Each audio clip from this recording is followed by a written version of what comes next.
think it's important that people know what I saw because, I believe Madeleine was abducted.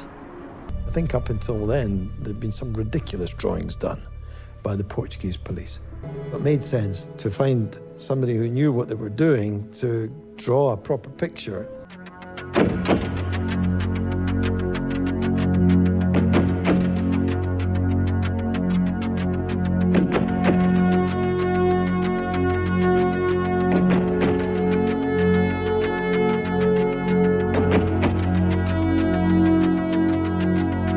Hello and welcome to True Crime Rocket Science. This is episode 6 in the Netflix series that we are going to analyze. It's called Dark Places in the actual episode. I've renamed it Daft Places.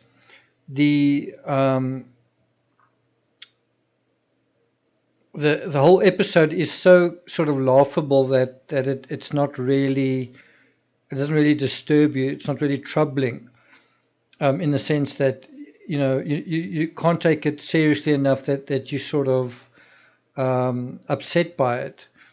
Where it is interesting, I think, from a narrator's perspective and from a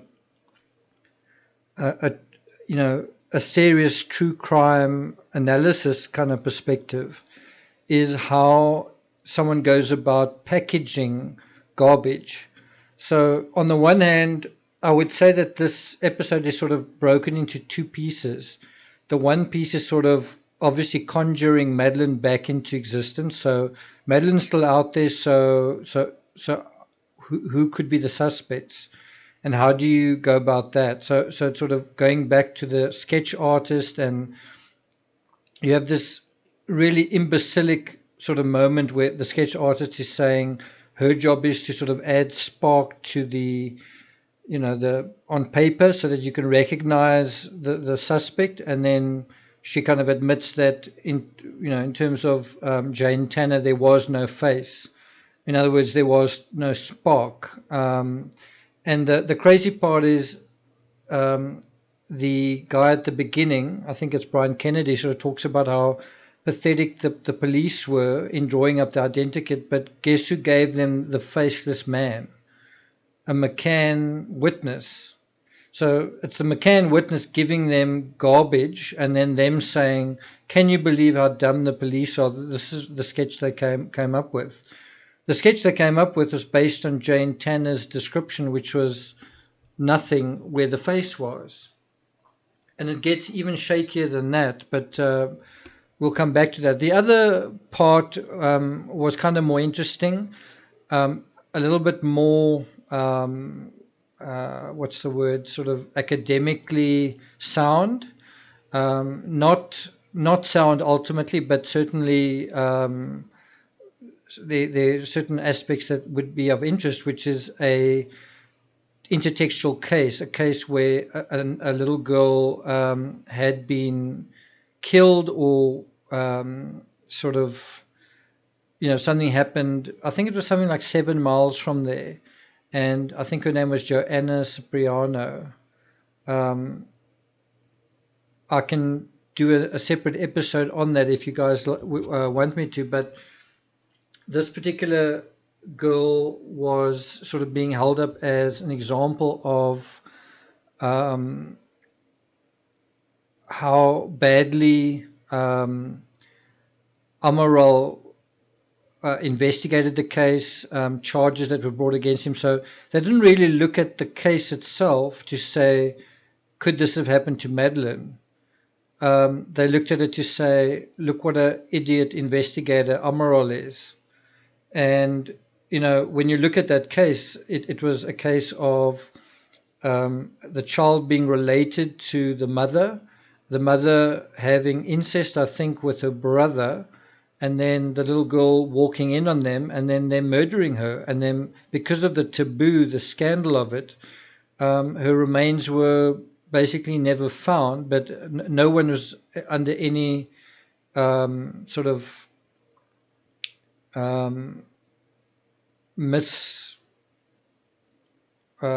what do you call it?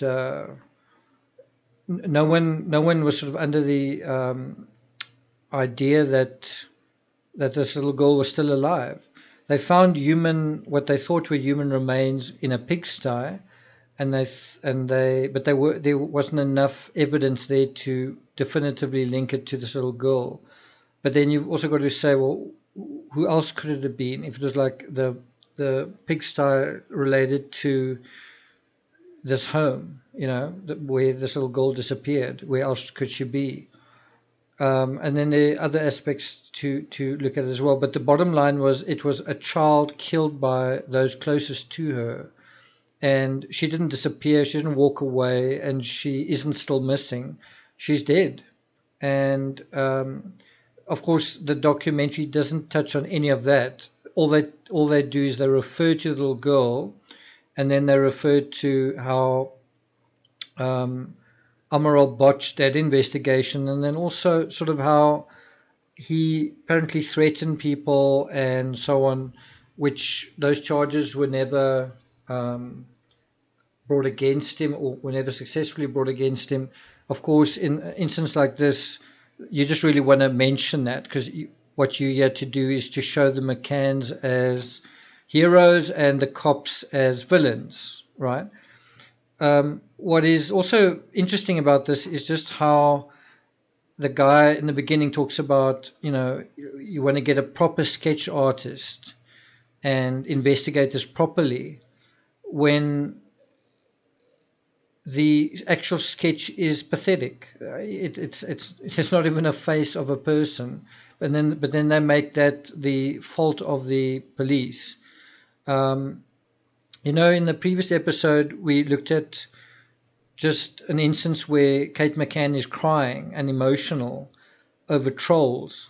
If there was something to be emotional about, it was the 4 or 5 years wasted going after the Tenorman phantasm, the phantom Tenorman person who had come forward long ago and said, "I'm the guy you're looking for. Hi, it's me." And then they just continued searching for someone who they actually knew already for 5 years.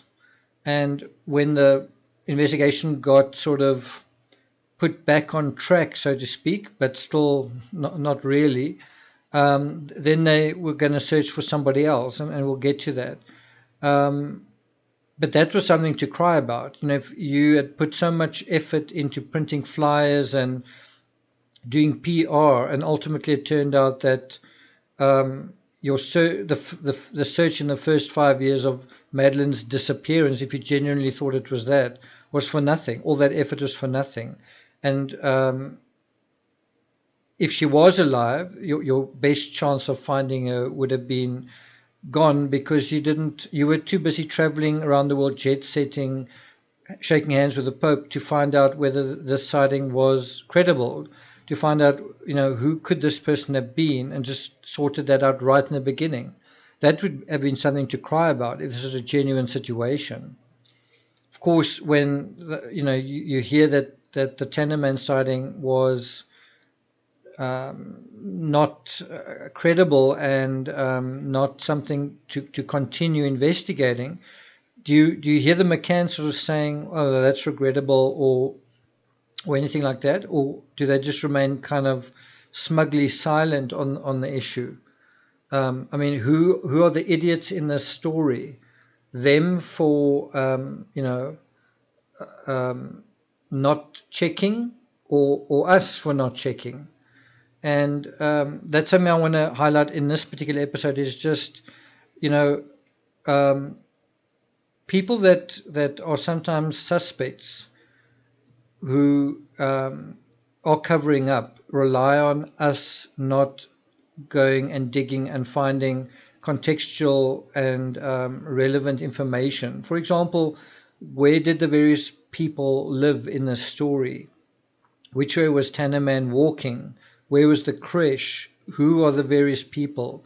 Where did all the people stay in the Ocean Club?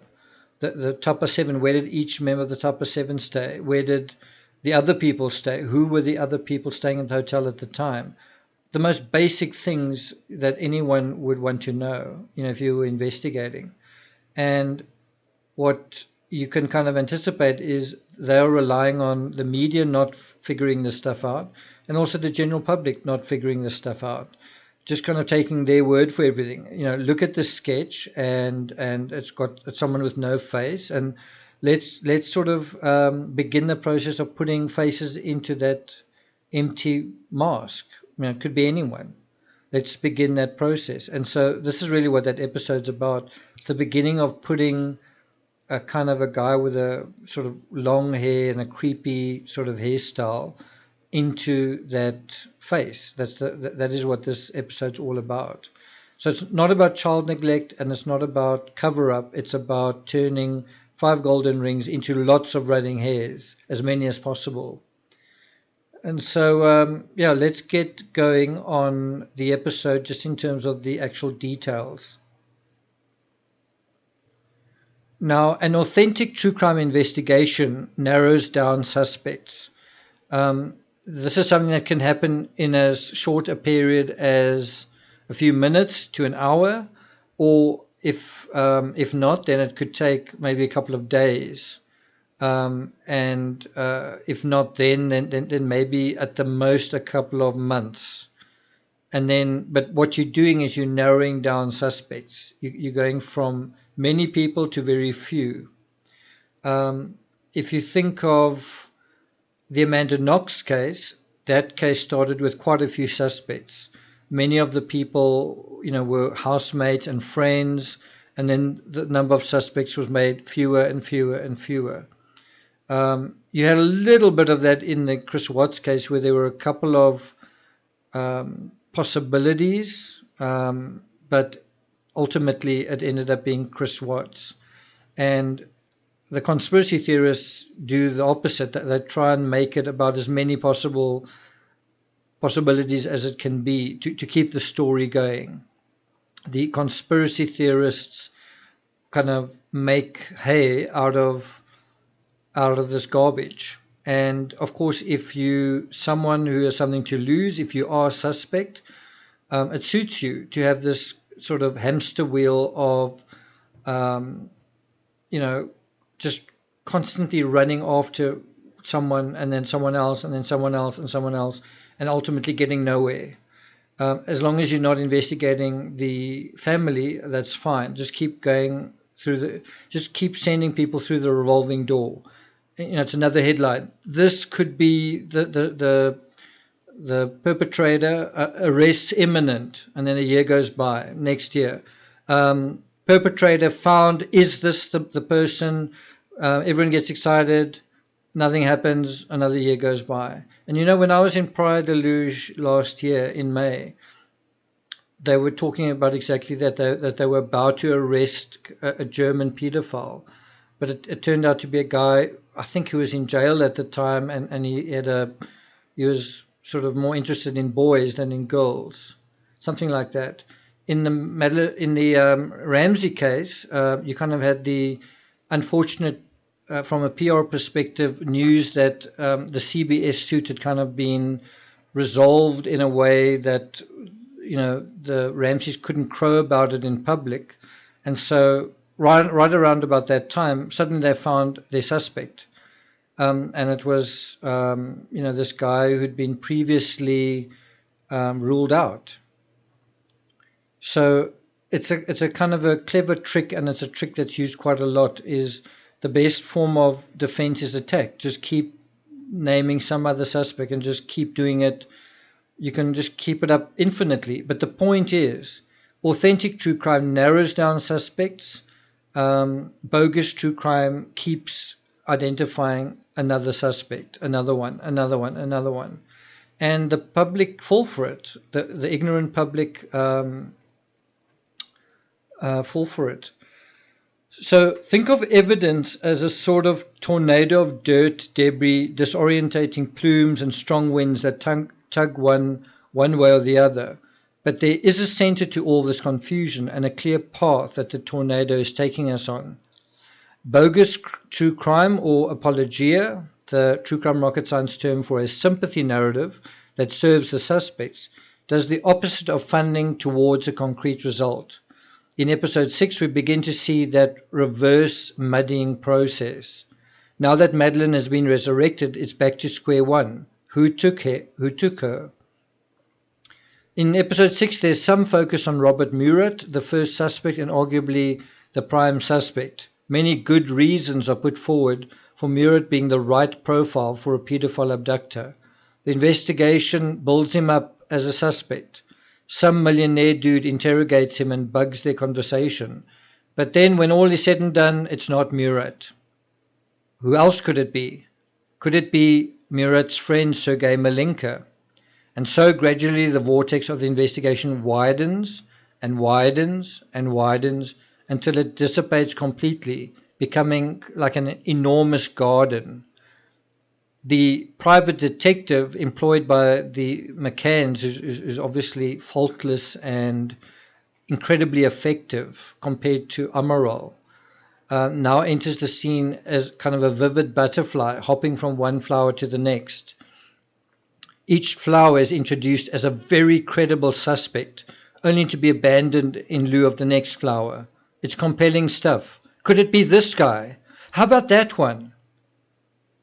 As a sure sign that the filmmakers are not only drunk on their own Kool-Aid, but are trying to serve it to an unsuspecting public, the narrative twirls back to the Tanner sighting and attempts to recast the sighting as someone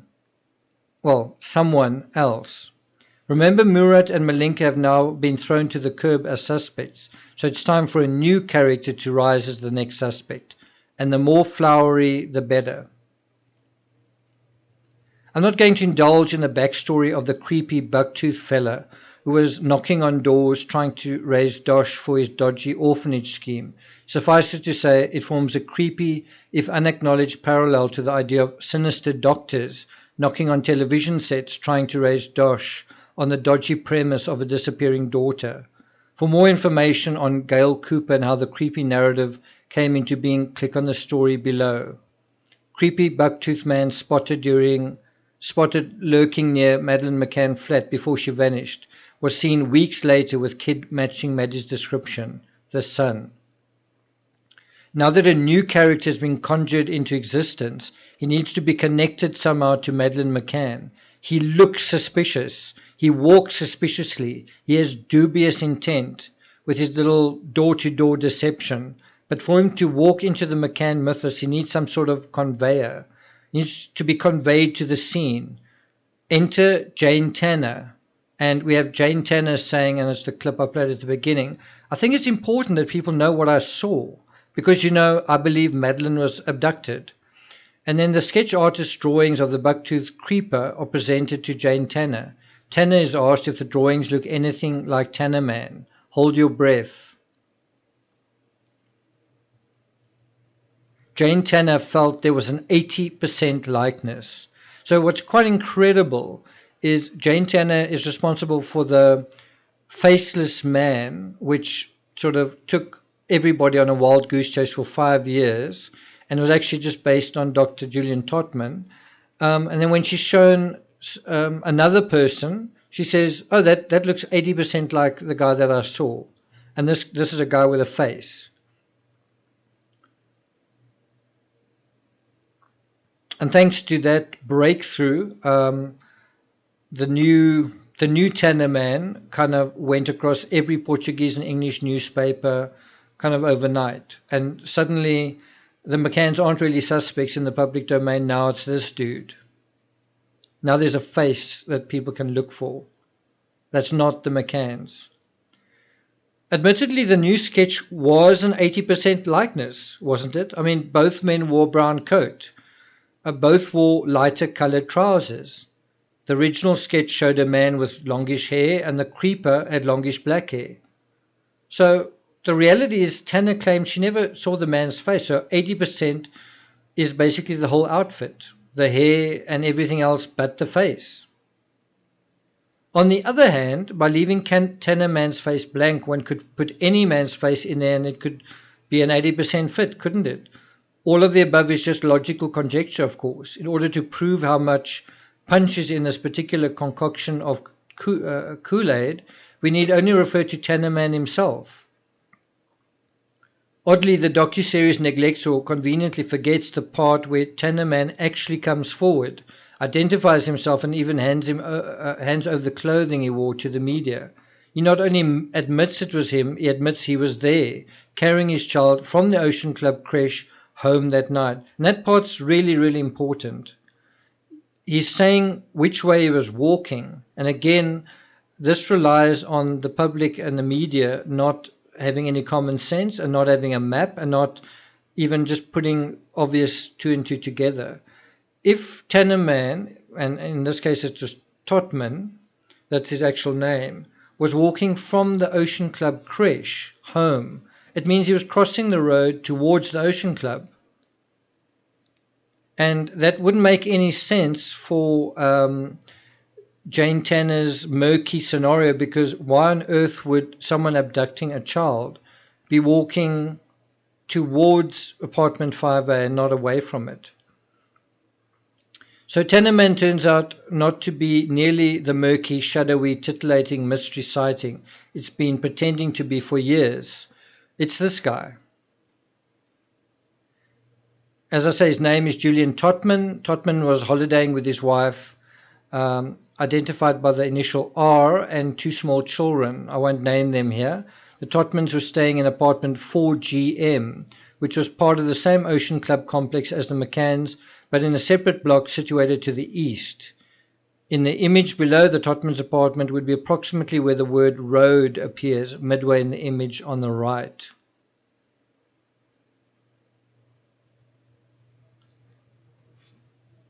In the image below, it's clear how the Ocean Club apartments are spread out into two separate blocks.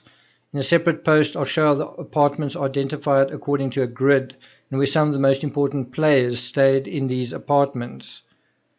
5A was the McCann's apartment, and the 5 designating block 5, and the A, the ground floors on the far right. The Totman's apartment 4GM refers to block 4, the block on the left of the image below, and the G to a second floor apartment which would have been on a floor above the McCann's flat but in the neighbouring block.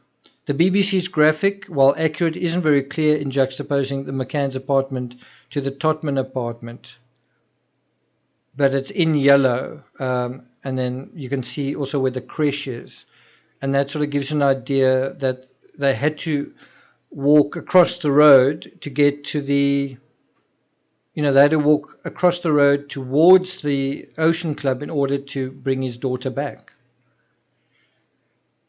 Naturally, episode 6 contrives to conjure a creeper into the blank face of Tenorman, even though Totman himself came forward and said, "Hey, it's me." In spite of this, this is a huge indictment of the scam surrounding the abduction and the bogusness of both the media coverage and the official police investigation. Tenorman continued to remain a credible sighting for years on end. It's important to bear in mind that this expensive, tedious and bogus wild goose chase came from one of the Tapa 7. And despite being told by Portuguese police not to comment publicly on what they saw, Jane Tanner, in her wisdom, defied these orders. At the time she said, and something that I've highlighted in this episode so far, "I think it's important that people know what I saw because I believe Madeleine was abducted." And so you can go and read the article that I've placed at this web link, at this web post. It's from The Sun, dated May 2018. Why did cops investigating Madeleine McCann's disappearance waste 4 years on the Tenorman lead, despite the GP saying it was probably him?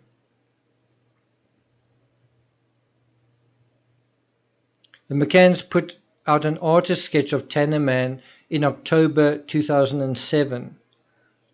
But efforts by the Totmans, who live in the southwest, to point out the importance of Julian's movements fell on deaf ears.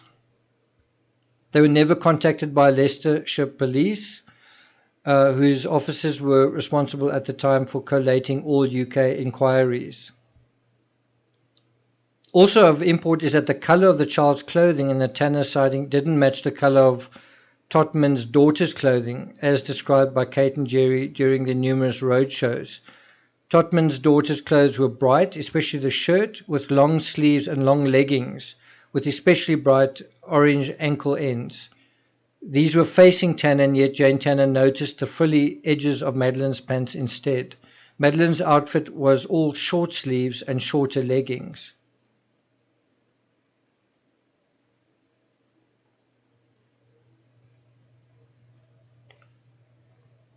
In any event, it seems unlikely that the McCann doctors and the doctors within the Tupper 7 would not know about another guest who was also a doctor and who was also using the same creche they were using.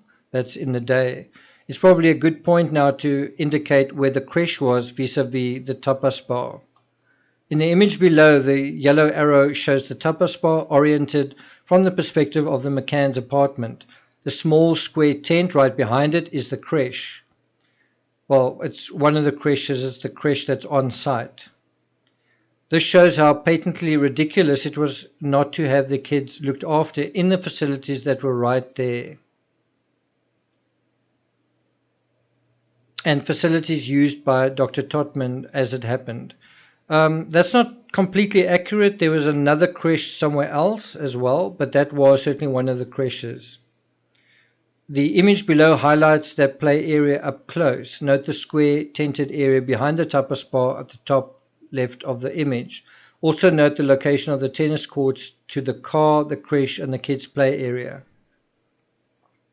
It turns out Jerry McCann knew Dr. Totman fairly well enough to play tennis with him, in fact. Well enough to dine at a table alongside Dr. Totman in the Tupper Spa. Well enough that the Totman Tots went to the same creche as Madeleine. And that's obviously during the day. And yet with all of this going on, when Jane Tanner saw Totman, she didn't recognize him.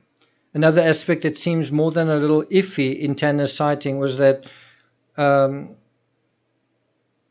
as I said, Totman, if Totman was walking in the direction of Murat's house, away from his apartment, was this human error or deliberate readaptation? And this is kind of just a simple area where Totman, if he just said, made it clear, well, I was walking from the creche home, that's what he said. Well, then Jane Tanner's sketch is it's an error. She has him walking the wrong way. And as such, I've kind of highlighted Amaral, where he says, in this respect, he says, there seems to be an alliance between everyone to protect someone. And he's referring to, I think he's referring to Tanner's, I don't know if one wants to call it appropriation of Totman, but whatever Tanner did, created either an alliance of, how can I put it, like an alliance on purpose or an alliance by accident. It just seems a bit strange that one would keep up an alliance like this if Totman had come forward and Totman was like, hey, it's me. Did everybody make mistakes? Did Jane Tanner make a mistake? Then did the Tupper 7 make a mistake? Then did the police make a mistake? Or were these not mistakes ultimately? The docuseries appears to make this creepy fellow the new Tanner man, when in reality Jane Tanner's Dr. Totman remained the crux of the investigation for several years, despite the British cops knowing it was a bullshit lead. It seems the PR processes around the investigation have tried to conflate the botching of the investigation going after Tenorman with an error on the Portuguese side. But the Portuguese cops maintained all along that they didn't take the Tenorman sighting seriously. So who is playing who for the fool here?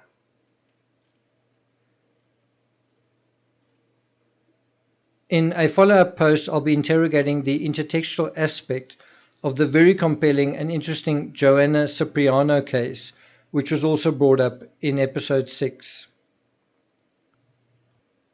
If you've been enjoying this content, Please subscribe to the channel, like, share, leave a comment. It is important that you do share. I'm working very hard to build this channel, so you could do a lot of good. You certainly be assisting me if you shared it amongst your networks that are interested in this particular thing, whether on Twitter or Facebook, or even WhatsApping it to people that you know. So please do that. In terms of the content on Patreon, there's some really interesting analysis of the Killing of John Bonet podcast, which is already at episode 3, and the last episode was really interesting. So head over to Patreon for coverage of that.